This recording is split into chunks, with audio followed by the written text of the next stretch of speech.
Hi there, and welcome back to the CKM Red Rugby League channel, or the Red Star channel, wherever you are watching from. And good morning or good afternoon, depending on what side of the world you're watching from as well. It is the Rugby League report. It is Monday. We're back to cover all the news from last weekend and through the week as well. And to help me go through all those big stories is, of course, Luke Jobson. How are you going, mate? Mate, I am absolutely fan-freaking-tastic. New South Wales won. We swept Queensland in Brisbane for the first time in Origin history. I mean, it kind of sucks that we're in lockdown when it happened, but it happened. I am over the moon, mate. How are you? I'm very good, and especially seeing as though that segues us very nicely into our first topic. And topic one is, of course, State of Origin, one of the biggest talking points of the last 7 days of Rugby League. I mean, we'll start with the women's game. Let's give a little bit of lip service to that. Of course, that game played on Friday before the men's game. What a game it was as well. Absolute firecracker from start to finish. I've got to say, I am a little bit disappointed to see that the women's game wasn't broadcast here in the UK. But obviously, if you've got things like Fox Sports or the Watch NRL app, you could watch that way. Unfortunately, Sky not picking it up this side. But what a game that was. The Blues had their opportunities, but Queensland stuck with it and took out a very narrow margin. Yeah, mate. It was a wild and wonderful, depending on whether you're a purist or not, game of rugby league. The women's game, I think it's going to grow and grow, and it's going to keep growing on the back of games like that, like what we saw on Friday night. Yes, we need to highlight, the particular individuals. Obviously, the recap can't just be what a great advertisement for rugby league for the women. What a great thing heading into NRLW. But, I mean, as much as the recap does haunt and hover over that topic, it is a huge advertisement. You still had 8,000 diehard fans, you'd say, in wet conditions on the Sunshine Coast, going to watch State of Origin for the women. That's more than most Super League games are getting right now. It's a lot more than championship games at the moment right now. Sorry to throw that one, but I'm spilling the truth here. In terms of the game itself, Queensland had a plan. They hammered Maddie Studden. They got up in her face early. They made her concede a couple of errors, and from there, it wasn't curtains for the New South Wales attack, but it wasn't as fluid as some would have expected, even with the rain. Queensland were superb in defence. They held off every New South Wales attack. The only try was a bit of a breakaway for Izzy Kelly, who we did pick to get over. For those that didn't watch our Origin preview, it's up on YouTube. We did pick Izzy Kelly at 360. We got the value. But it was a superb game from her. Jess Surgis was fantastic in the other centres, as was Julia Robinson. That was our highlighted battle.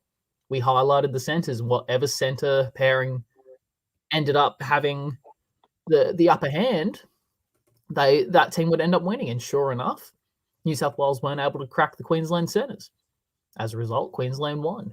Their forwards were great. Ali Brigginshaw, we said she was a ball-playing lock, and she did that and then some. She was fantastic for Queensland. Vete Welsh was great at the back for New South Wales. Tamika Upton was kept quiet, but she stood up when it mattered. I mean, you can go on and on and on about the players themselves. It was fantastic. We mentioned it a couple of weeks ago now. Queensland are working their way up to equal payments for the men and the women for rep round. Hopefully New South Wales does the same. And I think once that happens, the next step for them is a 3-game series. I know that the issue around that is these women aren't paid enough to play rugby league for it to be their full-time job. All of them work on the side. They all had jobs to go back to today. But a 3-game series, if they're being paid the $15,000 a game that the men are, That's 45 grand a year for 3 games for those that make it that. You add on the NRLW contract, you add on state level contract. It hopefully gets to a point soon where at least the top echelon of players will be able to play rugby league full time, and that is their job. And then as a result, it means that more players will want to play State of Origin. More players will go and try to achieve that. It'll improve the quality of the women's game. We'll see more teams coming in. We'll see more expansion. I mean, if you want to go back and have a look at it, we posted a Change My Mind on Saturday morning, about it on the CCAM Rugby League page. Go have a look. Follow the page, like us. It's there's plenty of discussion behind it, but it was a super good game. Yeah, and I'll play devil's advocate a little bit here because I mean, if we talked a little bit earlier about the fact that the Blues had their opportunities to put the game to bed on a couple of occasions, some uncharacteristic mistakes, and you got to say when you're playing in a one game, you can't really call it a series if it's one game, but you play one game and it's your one shot. You got to say that Jess Sturgis probably pouches that ball that's chipped over the top and she takes it and she goes over if that's in a women's NRL game. But the pressure is so undescribable of being out there and you basically get one shot. You've got 80 minutes to get through and you've got to perform for that full 80 minutes. There are no do-overs. If Queensland's men perform badly in game one, they have 2 more games to rectify it. If you drop a ball in game one, you have 2 more games to rectify it. You bomb a try like that, or you come up with an error, or you get yourself sin-binned and it puts your team on the back foot, that's it. Like, you're potentially in a position where your team aren't recovering from it. And you see that pressure starts to creep in. And as you mentioned, while there's a lot of passion out there and there's a lot of passion behind these teams, these women, no matter how sore their bodies are today, will have still turned up, clocked in at work, unless, they've booked some annual leave because they anticipated that their bodies would be feeling like this. And they've got to get on with life. The amount of those women that finished up on the pitch and maybe went back to their jobs, they went back to their families and they carried on. Like, they're still international superstars, they're still elite level athletes, but they leave the pitch, they become, their full-time, they're back into their full-time jobs, they're back to being full-time mums and all these things. And, it's incredibly difficult trying to switch mentality constantly, knowing that you only have one game to do it as well.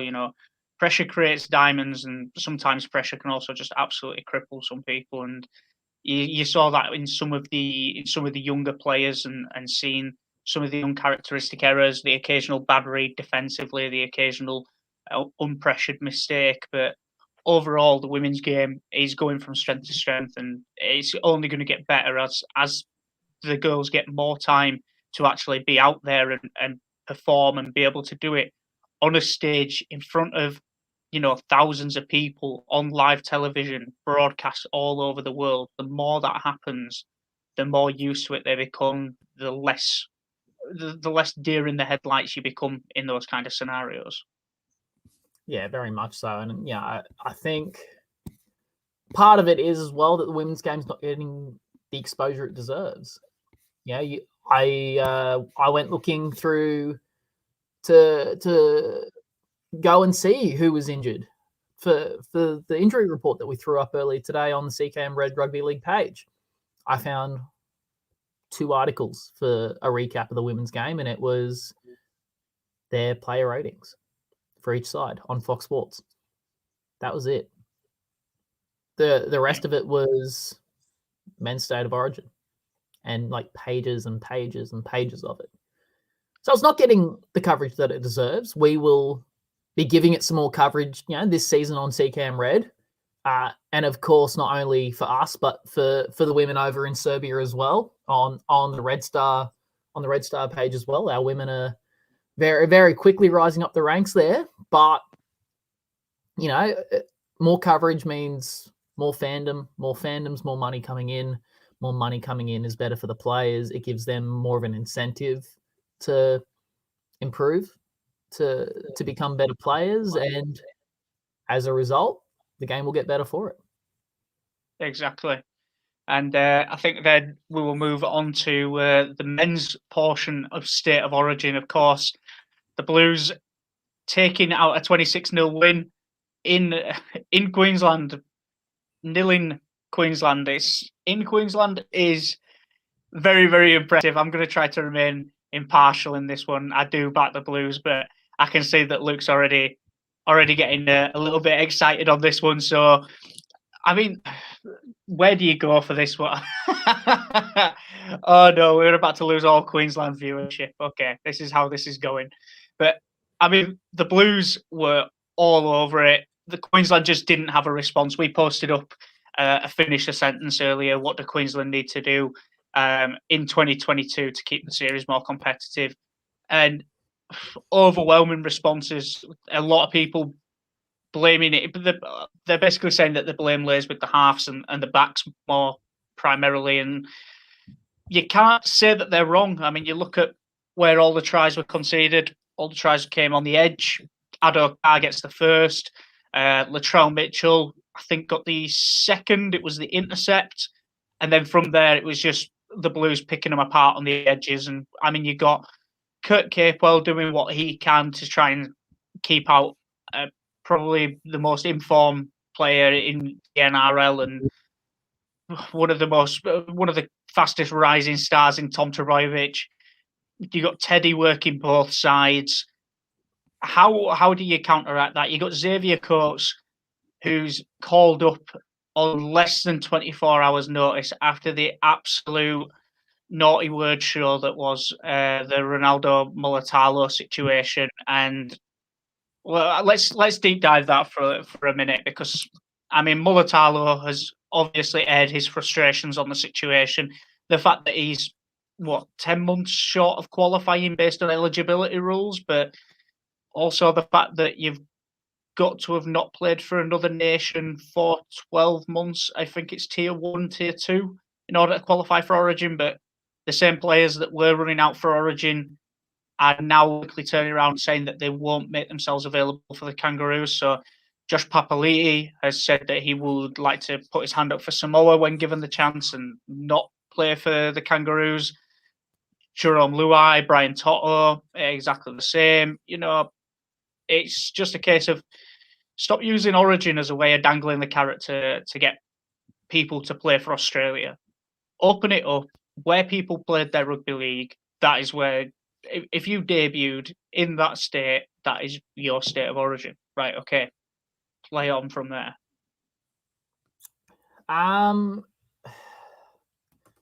It's hard because Mulatalo was born in New Zealand, played for Ellerslie, then obviously moved to Queensland, played for Ipswich, rose up through the ranks, played U18s, U20 State of Origin, was in their emerging squad side, has played a test for Samoa, but then also represented the US at the World Cup Nines due to his heritage, his American Samoan heritage.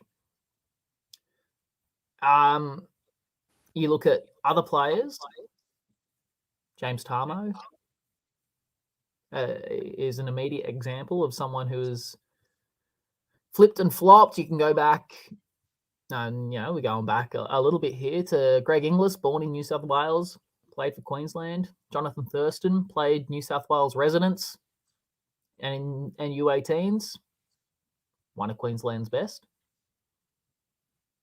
I mean, Josh Papali'i has played for Samoa.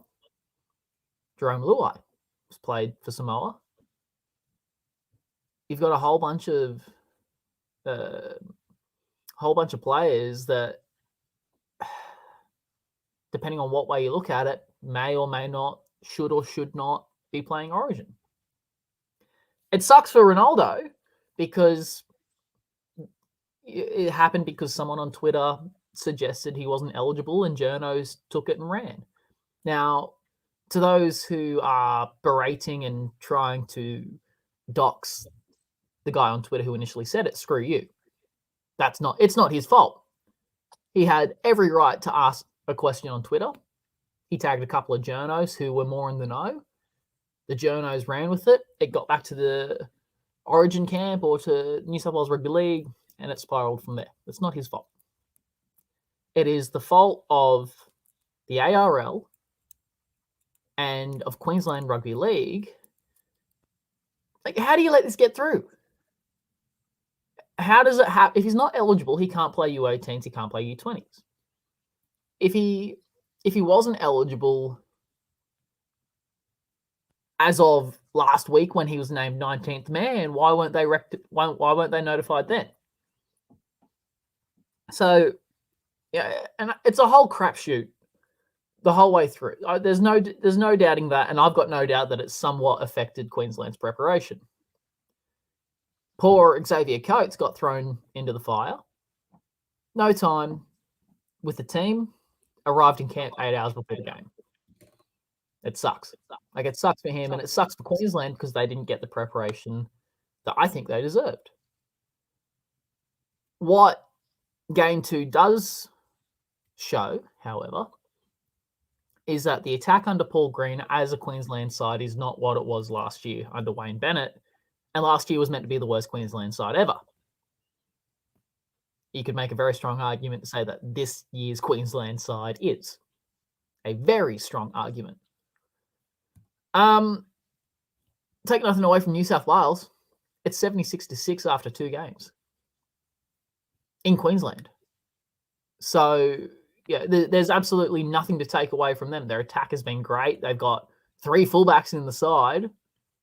4, if you want to count Whiten, who can play fullback and has done previously. Take nothing away from their attack, but Game 1 was strong. Game 2, I can give Queensland excuses. But man, I can't help but feel real bad for Ronaldo and for Xavier, because those two have been thrown to the wolves. Ronaldo for his eligibility. Xavier had 8 hours to prepare for State of Origin. Yeah, that's tough. That's real tough. And it raises a question as well. If there are exemptions, if Ronaldo Mulatalo is a bigger name than he is, say Ronaldo Mulatalo is Kalen Ponga or Joseph Suwali, because he's the latest player to be given an exemption, based on his age and things like that. If he draws in numbers like they do, I'd say that there's more of an argument that the rules would be bent. Because we've seen that. We've seen that with that. It's not about who you are, it's about what you bring. And if they felt that someone like Kalen Ponga or Joseph Suwali can be given exemptions in order to make those moves across, then why not Mulatalo? For this, I get that people. Mulatalo voiced his concerns himself. He said, in the event of him grabbing a winner, how many Blues fans are going to be up in arms about the fact that the game should be null and void because he's not eligible? For me, the fact that he's eligible or not is not the issue. The eligibility criteria in itself is the issue, and that needs to be corrected, because all we're seeing right now is very much a case of State of Origin is almost on a bigger platform than the World Cup, because it's going to be Australia versus somebody. It's always going to be that case.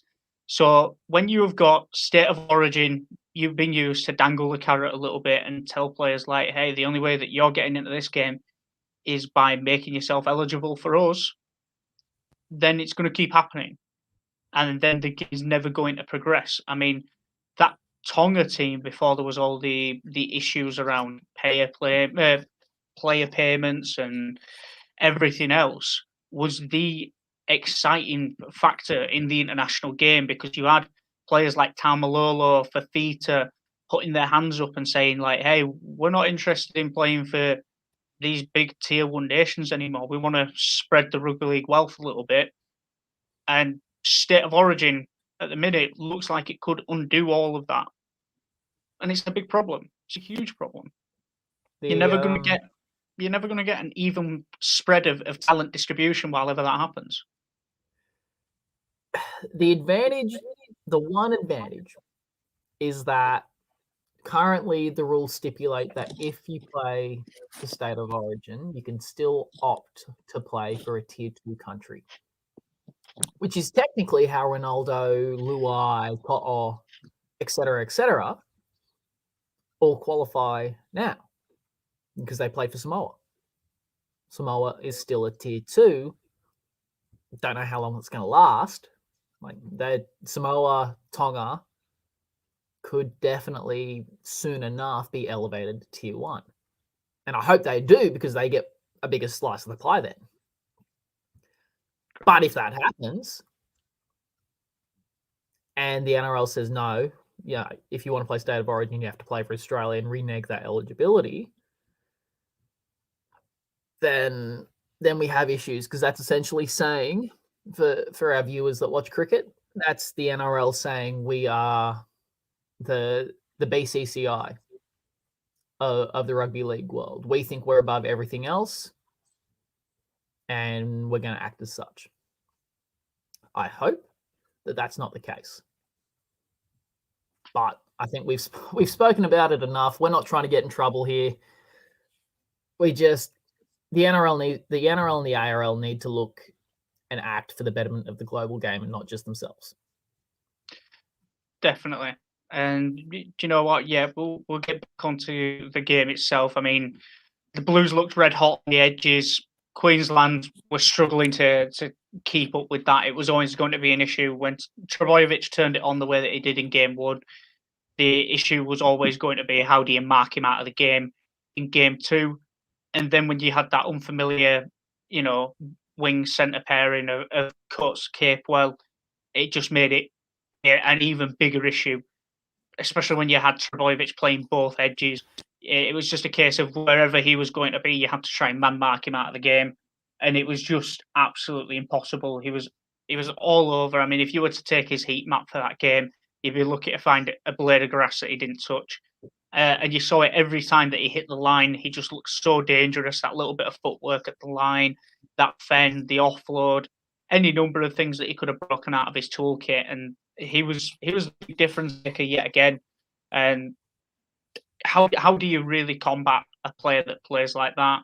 And they had threats everywhere. To say that they were missing players, yes, Queensland were missing players as well, but they still looked like a well-oiled machine, and that's got to be testament to the coaching and preparation and really how they prepared themselves for this game, and they went out and they put their stamp on it. Yeah, very, very much. I think you've nailed everything on the head there. I'll point one more thing out and then we'll move on. We've spent 25 minutes already on Origin. The Sharks coach next year was the New South Wales defensive coach in Craig Fitzgibbon. If Fitzgibbon can take, and granted this is State of Origin, this is a tier above club level, but if Fitzgibbon can take the scramble that we saw last night, with the likes of Tommy Trebojevic and Coates, with the likes of Brian To'o and Felt, if he can take that sort of scramble to the Sharks, oh boy, that's going to make some real fun times in 2022 on the Shire. Definitely. And with that, then we'll get on to topic number 2. It was England versus the Combined Nations All-Stars. So obviously, England opted to play a World Cup warm-up match against a group of players who, for those that are unfamiliar with the setup, it'd be similar to, NRL versus All-Stars versus Indigenous or any sort of playoff on that brand, or the what used to be England versus the Exiles. It used to be a pretty good game, but the Combined Nations All-Stars taking out a win over England, and Rugby League Twitter was very quick to start taking out excuses about how England didn't have their NRL talent, the likes of Elliot Whitehead, Luke Thompson, even the fact that George Williams wasn't picked because he wasn't deemed match fit, having not played for in excess of 5 weeks now since his departure from the Canberra Raiders. But I mean, even still, England were beaten by a group of former NRL players. The team was made up of players like Peter Matautia, who else was in there? Kenny Edwards, Jackson Hastings, who, yes, is NRL back again, and they had a week to prepare. Both these teams had a week to prepare. Yes, England lost players in the run-up to it. Alex Walmsley pulling out with a knee niggle right before training, right before game day. Johnny Lomax pulling out on game day itself, so you lose your half pair in there, and it was just this game did England absolutely no favours, because you're already at a point where there's a little bit of a buzz around the fact that Australia are maybe pushing for the World Cup to be moved to 2022 because of all the COVID stuff over here, and you're going to use this game as your warm-up. That's not the best of ideas when you come out and you get beaten.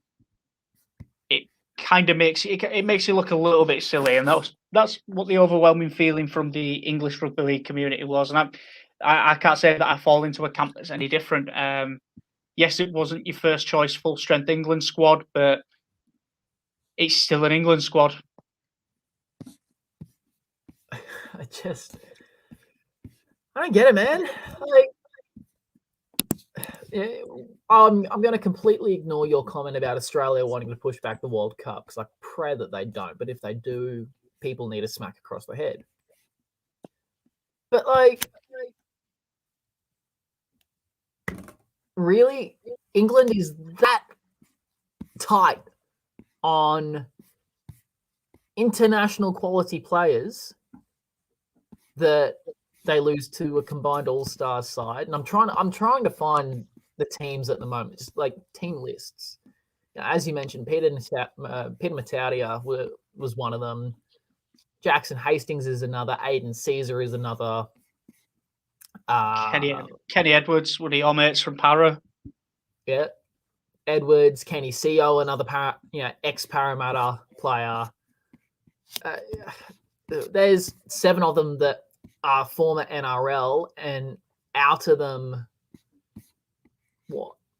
5 that I listed were reserve grade at best or interchange at best. I don't know. Are you struggling that much over there? I don't get it. I really don't get it. I got to say, though, I pissed myself laughing that Jermaine McGilvray was dropped and then scores against England. That is the biggest, I don't want to say what I want to say, but the biggest screw you. I know you're about to hit the end broadcast there. That is the biggest screw you to any coach. You're going to drop me? Yeah, fine, no worries. I'm going to score against you and the boys you thought were better. There's a huge array of problems, and I think it starts with your selection. I mean, for a start, you can rule out Ryan Hall. I know that as soon as I mention his name, everyone's going to talk about his try-scoring record at the Roosters and how he couldn't do it on the other side of the globe. Put anyone outside the likes of the Morris boys or Joey Manu with his Gorilla Glue hands and see how many tries you get. I challenge you. But Ryan Hall this season is Super League's leading try scorer. He's also one of your top meter makers. Why is he not in the squad? Sam Tompkins has been phenomenal for the Catalans Dragons, but against a team that is just pure size and power, Tompkins arguably should be your 14. Bring him in, interchange him. Stefan Ratchford was your 6.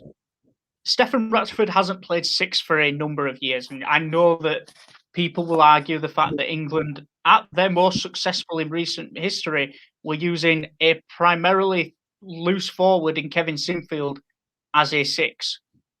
Correct, but Stefan Ratchford is not Kevin Sinfield.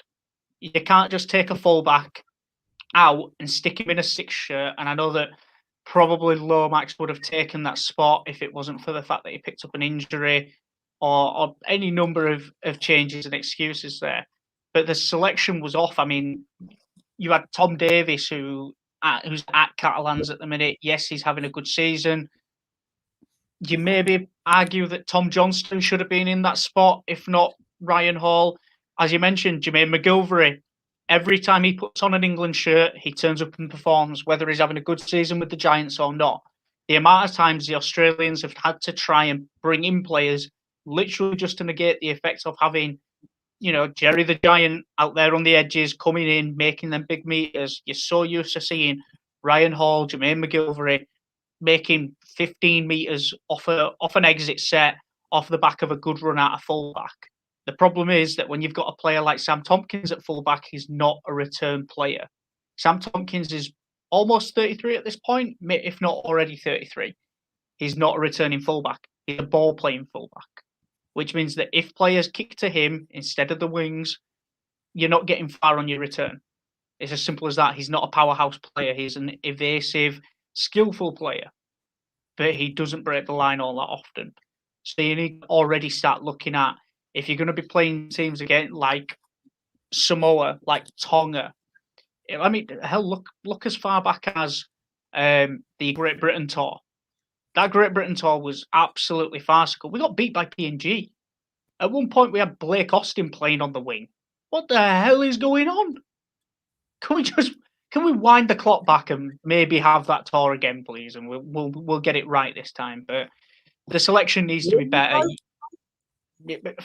Well, I don't know, but the selection needs to be better. England needs to do a far better job of being able to show itself and its talent off. Because yes, we've got a lot of our better talent on your side of the world or in the Southern Hemisphere, but still we should be able to hold our own against a team built up of former NRL players. Like, that's just what it was. Like, none of these players will be making the World Cup squads for their respective nations, and that's who beat us. Well, in theory, couldn't McGilvray play for Jamaica if not selected by England? I don't know if Jermaine's of Jamaican descent. I'm not 100%. Like, I know that a lot of the boys who have already put their hands up for Jamaica, the likes of Michael Lawrence, Ashton Golding, even Dom Young, who's playing for the Knights on your side of the world right now, he's made himself eligible for Jamaica. So there's a lot of buzz around them. And, don't be surprised to see Jamaica holding their own a little bit in their games, because it's not going to be all the boys from the island itself. There'll be a lot of Super League talent, Ben Jones Bishop, who's currently at the York City Knights, who was formerly at Wakefield. His brother, a good mate of mine, Aaron Jones Bishop as well, playing at Hunslet in the Championship, in League One. Sorry, so there's plenty of talent in Jamaica right now, and so they're not going to be stuck for choices. I had a feeling that his name had been thrown around, but maybe not. Potentially, but we'll get off the Combined Nations All-Stars and we'll talk about England women. They were in action on Friday night as well as part of a curtain raiser for that Combined Nations game, taking out a 60-0 win over Wales. Again, great to see that the women are getting a little bit of airtime. A lot of them playing on Sky for the first time. Really good game to watch. I mean, very lopsided, but to Wales's credit, they absolutely hung with it. They did not switch off. There were some lights out performers in that game. One of the absolute standouts, Tara Jane Stanley, or TJS, from the Castleford Tigers, absolute superstar. The way when she carries the ball, she's got a wicked left foot step, and she looked like breaking the line more often than not. England captain Emily Rudge bagging a couple of tries as well. A good friend of mine as well, Caitlin Beavers, playing a trade on the wing, playing primarily fullback for the Rhinos. Wicked speed, just all the time. And Georgia Roach as well. If anybody gets any time, go back and watch the highlights of that game, because there's a couple of passes that Georgia throws, and they are just ridiculous. The cut-out balls, missing 3 and 4 players to find wingers. Just if Sean Johnson throws that pass, it's on highlight reels for years to come. But Georgia Roach from the Castleford Tigers, former woman of steel, again, putting her stamp all over this one. And you've got to say, it's going to be difficult to look past her when it comes to selection time for the World Cup. She's looking lights out this year. Yeah, very much so. I can't say I caught that one. That was at a solid 3 a.m. over here, and we may or may not have had a power outage all of basically Origin night onwards. So Origin by candlelight was was basically what it was for us. So I didn't catch any of the game, but yeah, not only for the English women, but for the Welsh women as well. A lot of them have come out on social media and have said, yeah, we got spanked. It wasn't pretty, but the fact that we are getting this exposure and getting this airtime, it means we can showcase our great game to a lot more people, to so many more young girls. That, we can show that, yeah, we can play against England. It might not look pretty right now, but we'll go against some of the best. This is an England women's side that is, on its day, one of the best, if not the best, nations in the world. They're going to turn a lot of heads come the Women's World Cup. It's not just going to be Australia and New Zealand. England are going to step up and be that third team that could cause an upset. And I mean, for the Welsh as well, like, how good to be able to play. Yeah, okay, it's a curtain raiser, but how good? Just be on national TV or international TV, depending on where you watched it, to be able to showcase what you can do, and just be able to say, "Fuck it," like, look how good we are. Look how far we've come from even 5 years ago. Not just that as well, but a lot of that Welsh team are crossover athletes. A lot of them are code hoppers that have come across from Union and are now playing their trail. On the Sky broadcast, every other player that carried the ball, it was, this player's come from Union, this player's come from Union. It's not often that we get Union talent coming across, and it shows the value that they see in this product, and they see how seriously it's been taken. Now that there's World Cup spots up for grabs, there's a lot more Welsh Union talent that's coming across and getting involved and getting amongst it. And, it is really, really positive to see. But, they weren't the only internationals that were on this weekend. There was Serbia versus Montenegro as well. The Serbian boys carrying on their winning streak in 2021. That's 4 games on the bounce now. It was a tight one. Serbia really had to dig in to get this win. They were run close by Bulgaria last week. And again, another very narrow margin. It was an absolute quality game to watch. If you are interested in watching that one, you can do so on SportsFlick by heading to www.sportsflickglobal.com.au, and that game is on demand there. I mean, Serbia, I think the young lads are starting to feel it now. It's been a long season already for these boys who are, they'll have played upwards of 15 games now at this point, and we're only in June. So it's a long season for these under-20s and under-21s who are stepping up and taking on some real physical sides. I mean, this Montenegro side will have been predominantly made up of players that play for a team known as the Southern Region, who play in the top division of Serbian Rugby League this season and will be there or thereabouts when it comes to the Balkan Super League.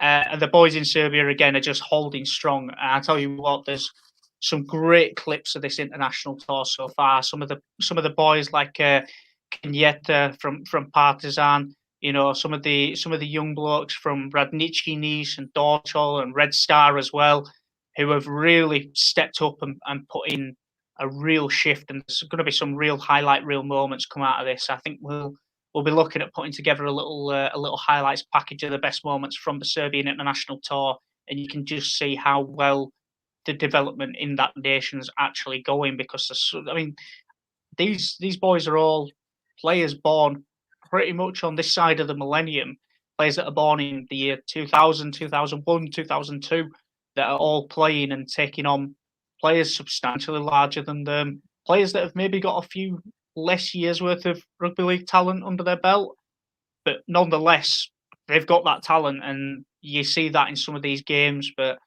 the boys are really sticking to it, and it's really great to see the level of development that's going on. Yeah, very much so. I mean, like you said, a lot of these guys are U21s, essentially. It's a Serbia U21 side, not by name, but by selection, going against top flight, top tier full strength, Albania, Montenegro. I'm lost for the other two games that you guys have played. We've got Albania this week as well, so keep posted on that one. And Bulgaria last week was one I was forgetting. Yeah. But yeah, it's fantastic for the years to come for Serbia that this is a very youthful international team that are taking it and winning 4 on the trot against some much older, much larger, and in some cases more experienced, full strength rugby league sides. It's great as you look forward into future years and future European World Cup qualifiers down the road, that once these guys have 2 years, a year, 2 years more in the bank, maybe add a bit more bulk, have a bit more training, a little bit more agility, perhaps a little more crisp with ball skills. The more experience they get, the tougher it's going to be for sides like Montenegro, like Albania, like Bulgaria.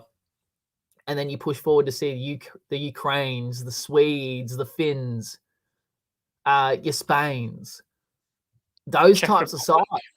Yeah, the Czechs. I mean, Greece, maybe. Greece already in the World Cup this year.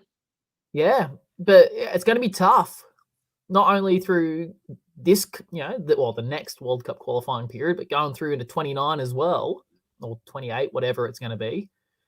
It's going to be tough to hold these Serbs out. I said it a couple of months ago, I believe, like if the NARL gets back up and running, or if there's actually some cohesiveness between the USARL and the NARL, potentially the US will be back in the quarterfinals and the semifinals in 10 to 12 years' time. I wouldn't put it past Serbia to be there in 8 years for sure, especially if there is an expanded World Cup, but 4 years? Maybe? Who knows? Yeah. But I think that will do us there. We've gone through all the news. We've given our views on things. We hope that you have enjoyed. All that's left to do is sign off and thank you once more for joining us for the Rugby League Report. We will be back tomorrow for the NRL round 16 preview, and we will see you then. Thank you.